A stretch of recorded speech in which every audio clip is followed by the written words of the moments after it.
আসসালামু আলাইকুম, this is Payel daily life blog. I hope সবাই অনেক ভালো আছেন, আমিও ভালো আছি আলহামদুলিল্লাহ। Welcome back to my Payel daily life another blog. আজকে আমি আপনাদের সাথে শেয়ার করব আমার খুবই প্রিয় টুনা মিট। এই টুনা মিটটা আমি ভাত দিয়ে খাওয়ার জন্য কিভাবে প্রস্তুত করি চলেন আজকে আপনাদের সাথে সেটা শেয়ার করি। এটা হচ্ছে আমেরিকান কোয়ালিটির light tuna meat in sunflower oil. এটা হচ্ছে সামুদ্রিক মাছ যেটার নাম হচ্ছে টুনা ফিশ। এই পটটা আমি হাত দিয়ে খোলার জন্য অনেক চেষ্টা করলাম কিন্তু আমি ব্যর্থ হলাম, তাই আমি এটা খোলার জন্য স্পুনের সাহায্য নিলাম। এভাবে আমার এই টুনা মিটের 3টা পট আমি স্পুন দিয়ে ওপেন করে ফেললাম। স্পুন দিয়ে এটা ওপেন করতে আমার অনেক সহজ হয়েছে। এই পটটার ভিতরে কি কি ছিল আমি আপনাদেরকে আরো ওপেনলি বুঝিয়ে দিচ্ছি। এটার ভিতরে ছিল tuna meat and sunflower oil. আমার মনে হয় এই অয়েলটাই এই টুনা মিটটাকে অনেক দিন ভালো রাখে। টুনা মিট ফ্রাই করার জন্য আমি নিয়ে নিলাম রসুন কুচি। রসুন কুচিটা অল্প হলেও চলে। সাথে নিয়ে নিলাম পেঁয়াজ। পেঁয়াজটা একটু বেশি দিলে আমার কাছে মনে হয় একটু বেশি ভালো হয়। কাঁচামরিচটা আমি আমার পছন্দ অনুযায়ী দিয়ে দিলাম। আর টমেটো তো একদমই মিক্স করা যাবে না। এখন আমি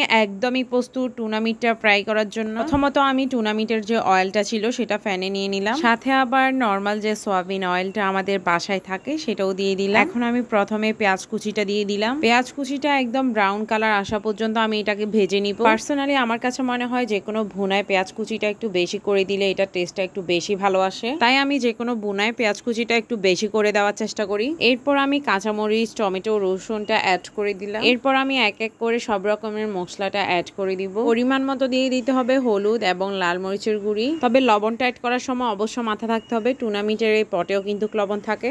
এরপর আমি এতে অ্যাড করে দিলাম ধনিয়া গুঁড়ি এবং জিরা গুঁড়ি। আমাদের বাসায় কিন্তু সবাই জালটা একটু কম পছন্দ করে, সেজন্য আমি জালের পরিমাণটা অনেকটাই কম দিলাম। এরপর আমি সবটা মশলা একদম ভালো করে অ্যাড করে ফেললাম। এতে আবার আমি একটু পানি দিয়ে ভালোভাবে মশলাটাকে কষিয়ে নিব। এই কষানোর উপর কিন্তু খাবারের টেস্টটা অনেক গুণ নির্ভর করে। অবশ্যই টুনা মিটটা কার কার পছন্দ কমেন্টে জানিয়ে যাবেন। আমাদের বাসার কিন্তু এই টুনা মিটটা সবার অনেক বেশি পছন্দ। আমি এই মশলাটাকে কষিয়ে একদম এই পর্যায়ে নিয়ে এসেছি। দেখেন তেলটা একদম বেশি উঠেছে। এরপর আমি এক এক করে 3টা টুনা মিট এখানে দিয়ে দিব। মশলাটাতে ভালো করে অ্যাড করে নিতে হবে। টুনা মিটটা হতে কিন্তু খুব একটা সময় লাগে না, তবে খুব সুন্দরভাবে এটা যদি রান্না করা হয় এত ভালো লাগে। এটার টেস্টটা যে এত বেশি আসে কি আর বলবো। আমার মনে হয় এটা একদম শুকনা করে ভুনা করলে এটা টেস্টটা অনেক বেশি ভালো আসে। আমি তো কখন এটা খাবো সেই লোভে সামলাতে পারতেছি না। এই যে দেখেন এটার ফাইনাল লুকটা ছিল এটা। আমি তো রান্নার পর খুব একটা দেরি করলাম না, সাথে সাথে ভাত নিয়ে নিলাম কখন যে এই মিটটা খাবো।